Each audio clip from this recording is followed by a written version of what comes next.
Hello guys, greetings from the land of cherry blossoms. Once again, this is Dudes and welcome to my channel. Okay guys, ang vlog po natin sa araw na ito is magluluto po tayo ng napakasimpleng mino. Maglalaga po tayo ng buntot ng baka pero para siyang bulalo style. Okay? So kaya maraming gulay, no? So pero bagong lahat, gusto ko lang pasalamatan ng aking mga subscribers na lumampas na po ng 2,000. Maraming salamat po sa inyong lahat. Sana'y dumami pa kayo. Okay? Tara na. Let's go.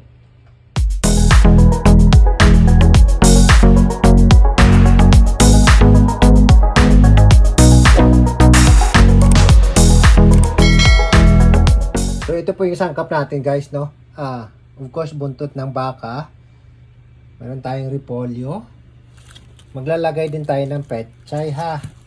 Maglalagay tayo ng mais. Of course, kailangan natin ng patatas, sibuyas, sitaw, pamintang buo at of course, Knorr cubes, no? So, patis yung pangtimpla natin ha. Ito siya. So, ganito ang plano ko kasi kasi kailangan palambutin ko itong buntot ng baka. Matigas kasi ito. Habang pakuluan ko siya sa pressure cooker, saka ko lang hiwain yung mga sangkap para hindi masayang yung oras ko. So ito na, lagay na natin sa pressure cooker itong ating buntot ng baka. So ito guys, malambot na po yung baka natin, no? Buntot ng baka, kaya pinakuluan ko talaga ito sa pressure cooker. So nasira na kasi yung dating ginagamit kong pressure cooker, bumili ako ng bago, kaya yan. Ang lambot niya talaga. So ayan, kulo na. Lagay muna natin tong pamintang buo ha. Nalagay natin tong sibuyas para maano talaga. Sabay ko na rin ang Knorr cubes na beef Knorr cubes natin ha. Ayan. Hayaan natin siya munang kumulo para maluto siya. Maluto yung sibuyas. Okay? So ayan guys, kumukulo na. Lagyan na muna natin tong ating pampalasa na patis ha. Tapos lagay na natin tong ating patatas.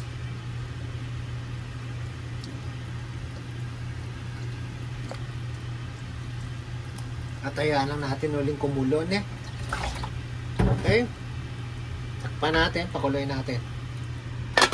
Ito guys, lagay na natin yung ating sitaw ha. Tapos isabay na rin natin yung mais. Ayan.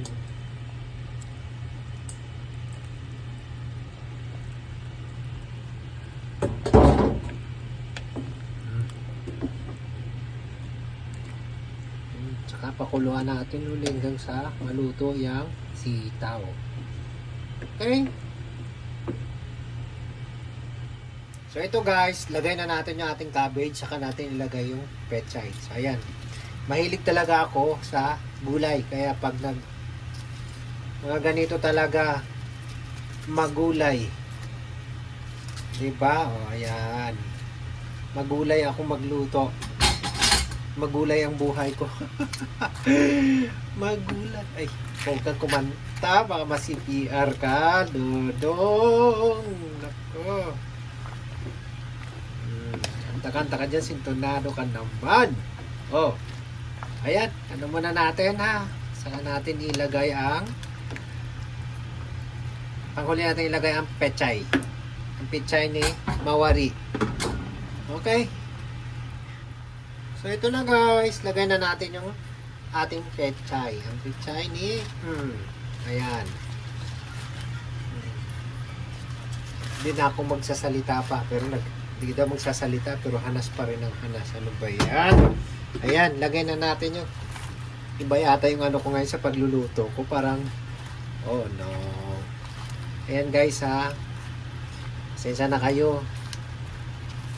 Gutom ng lolo nyo. Kaya talagang hindi na alam kung anong lumalabas sa bibig. Ayan, takpan muna natin. Lutuin na natin ng konti ang pechay ni Himawari. Charot. Okay. Takip. So ito na po guys ang ating natin ha. Nilagang buntot ng baka.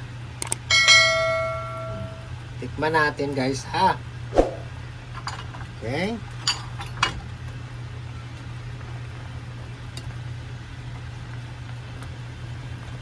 Mainit.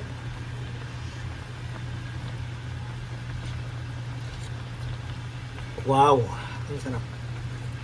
Pawing-pawi yung pagod ko kanina. Okay. Ito po yung nilaga ni Mang Dudes.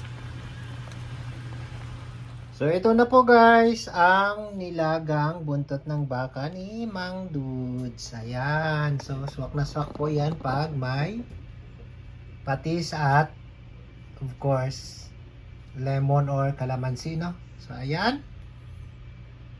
Ano guys ang masabi nyo? Yummy yummy?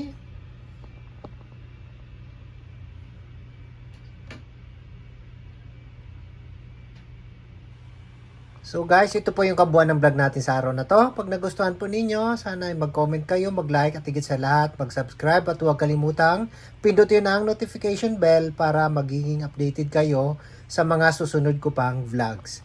Okay guys, maraming salamat po. Domo arigatou gozaimashita.